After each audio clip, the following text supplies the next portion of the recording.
نحمده ونصلي على رسوله الكريم اما بعد فاعوذ بالله من الشيطان الرجيم بسم الله الرحمن الرحيم رب اشرح لي صدري ويسر لي امري واحلل عقدة من لساني يفقهوا قولي۔ تو آئیے اب ہم دعائیں پڑھتے ہیں۔ پہلی دعا جو اللہ تعالیٰ کی حمد و ثنا پر مبنی ہے، یہ دراصل اللہ تعالیٰ کی تعریف کے کلمات ہیں۔ مانگنے کا ایک ادب یہ ہے کہ جب اللہ تعالیٰ سے مانگا جائے تو اس سے پہلے اس کی تعریف کی جائے، اس کو خوش کیا جائے، اسے راضی کیا جائے اور اس کے بعد اپنی غرض رکھی جائے۔ چھوٹتے ہی اپنی غرض رکھ دینا اور ڈائریکٹ اپنا مطلب بیان کرنا اگرچہ کیا جا سکتا ہے، لیکن زیادہ احسن طریقہ یہی ہے کہ ہم حمد و ثنا کے ساتھ دعاؤں کا آغاز کریں۔ اب میں کہوں گی اور آپ اس کو میرے پیچھے دہرائیں گے۔ جہاں میں روکوں گی آپ بھی رک جائیں، جہاں پھر دوبارہ شروع کروں آپ بھی وہیں سے شروع کریں، آپ اس کو آگے خود سے نہ لے جائیں۔ سبحان اللہ و بحمدہ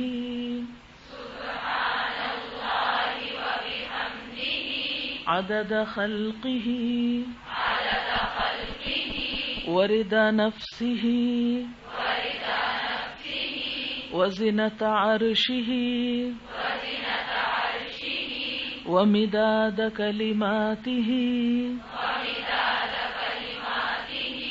سبحان اللہ و بحمدہ عدد خلقہ ورضا نفسہ وزنة عرشہ ومداد کلماتہ سبحان اللہ و بحمدہ عدد خلقہ ورضا نفسہ وزنة عرشہ ومداد کلماتہ۔ سبحان اللہ، پاک ہے اللہ، و بحمدہ، اور ساتھ اپنی تعریف کے، عدد خلقہ، اپنی مخلوق کی تعداد کے برابر، ورضا نفسہ، اور اپنی ذات کی رضا کے برابر، وزنة عرشہ، اور اپنے عرش کے وزن کے برابر، ومداد کلماتہ، اور اپنے کلمات کی روشنائی کے برابر۔ یہاں پر اللہ تعالیٰ کی تعریف کے لیے چند جامع الفاظ استعمال کیے گئے ہیں۔ بندہ جب اپنے رب سے محبت کرتا ہے اور اس کی تعریف کرنا چاہتا ہے اور پورے دل کے ساتھ، تو بسا اوقات اپنے آپ کو بے زبان پاتا ہے، اپنے اندر الفاظ کی کمی پاتا ہے۔ پھر وہ سوچتا ہے کہ کوئی ایسا طریقہ ہو کہ کم سے کم لفظوں میں زیادہ سے زیادہ تعریف کر سکوں۔ نبی اکرم صلی اللہ علیہ وسلم کو اللہ تعالیٰ نے یہ صلاحیت بخشی تھی، ایک خاص خصوصیت بخشی تھی کہ آپ کم الفاظ میں زیادہ بات کہہ سکتے تھے۔ آپ صلی اللہ علیہ وسلم نے فرمایا، انما اوتیت جوامع الکلم، کہ مجھے جامع بات کہنے کی صلاحیت بخشی گئی ہے، یعنی تھوڑے لفظوں میں بڑی بات۔ تو یہاں ہم دیکھتے ہیں کہ اللہ تعالیٰ کی تعریف بیان ہو رہی ہے، لیکن کتنی؟ مثلاً ہم بعض اوقات تسبیح پڑھتے ہیں، 100 دانوں کی تسبیح ہوتی ہے یا انگلیوں پہ پڑھتے ہیں، تو وہ گنتی ایک طرح سے ختم ہو جاتی۔ تو یہاں تسبیح کے لیے کس چیز کی گنتی اختیار کی گئی؟ عدد خلقہ، جتنی اس کی مخلوق کی تعداد ہے. کتنی ہے؟ گن سکتے ہیں؟ ان گنت. آپ تو سمندر کے کنارے پڑی ہوئی ریت کے ذروں کو بھی نہیں گن سکتے، آسمان کے ستاروں کو بھی نہیں گن سکتے، درختوں کو نہیں گن سکتے، درخت کے پتوں کو نہیں گن سکتے، انسانوں کو نہیں گن سکتے. یہ سب چیزیں اللہ کی مخلوق ہیں. لیکن جب بندہ یہ کہتا ہے سبحان اللہ و بحمدہ عدد خلقہ، کہ جتنی اس کی مخلوق ہے ان سب کی تعداد کے برابر میں اللہ کی تسبیح کرتا ہوں، تو یہ کتنی بڑی بات ہے کہ ایک دفعہ بول کے کیا کہا؟ اللہ جو کچھ تو نے پیدا کیا، جتنا پیدا کیا، ان سب کے برابر تیری تسبیح، تیری تعریف، تیری حمد و ثنا. تو یہ کم لفظوں میں اللہ کی تعریف کرنے کا ایک خوبصورت طریقہ ہے. اور کتنی تعریف؟ ورضا نفسہ، اس کی نفس کی رضا کے برابر. یعنی میں اتنی تعریف کرتا ہوں اس کی، اتنی تسبیح کرتا ہوں کہ جس پر وہ راضی ہو جائے. میری تسبیح و تعریف اس وقت تک جب تک کہ وہ راضی ہو جائے. ورضا نفسہ، اور وزنۃ عرشہ، اس کے عرش کے وزن کے برابر. ظاہر ہے کہ اللہ تعالیٰ خود اتنے بڑے ہیں تو اس کا عرش بھی کتنا بڑا ہوگا. ہمیں نہیں معلوم کہ وہ کیسا ہے، لیکن ہمارا تصور یہ کہتا ہے کہ وہ بہت ہی بڑی چیز ہے. اس لیے جب وزن کی بات ہوئی تو عرش کی بات کی گئی کہ اس کے عرش کے وزن کے برابر.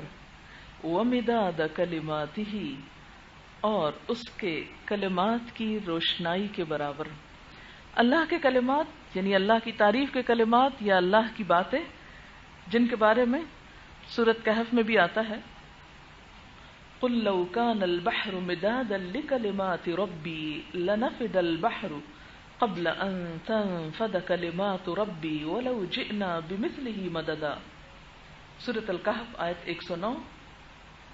آپ کہہ دیجئے کہ اگر سارے سمندر روشنائی یعنی سیاہی انک بن جائیں میرے رب کے کلمات، میرے رب کی باتیں لکھنے کے لیے، لنفد البحر، تو سمندر بھی ختم ہو جائیں.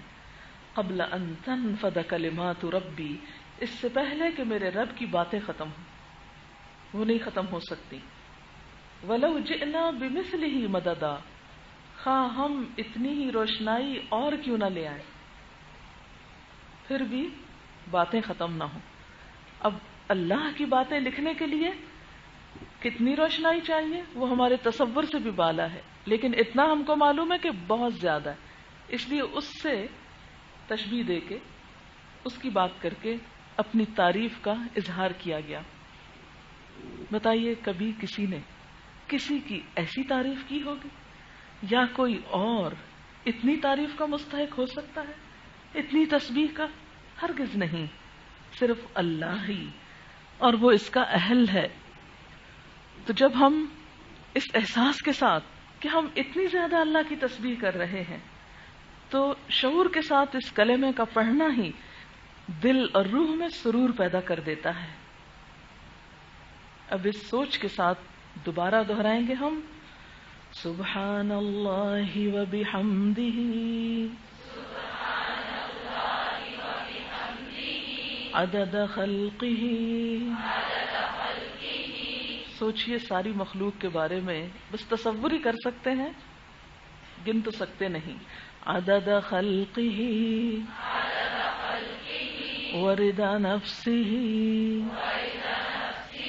وزنۃ عرشہ ومداد کلماتہ.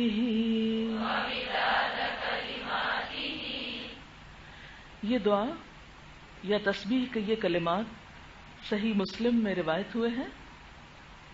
یہ 3 مرتبہ صبح پڑھے جائیں گے. اس کے بارے میں ایک روایت آتی ہے کہ آپ صلی اللہ علیہ وسلم اپنے گھر سے مسجد تشریف لے گئے تو اپنی ایک زوجہ محترمہ کو دیکھا کہ وہ مصلی پر بیٹھی کچھ پڑھ رہی ہیں. جب آپ مسجد سے واپس تشریف لائے تو دیکھا کہ وہ وہیں بیٹھی ہیں اور ابھی بھی کچھ پڑھ رہی ہیں. تو اس پر آپ نے فرمایا کہ کیا میں تم کو ایسے کلمات نہ سکھا دوں کہ اگر تم 3 مرتبہ ان کو پڑھ لو تو وہ اس ساری تسبیح پر، اس سارے ذکر پر بھاری ہو جو تم اس وقت سے بیٹھی کر رہی ہو.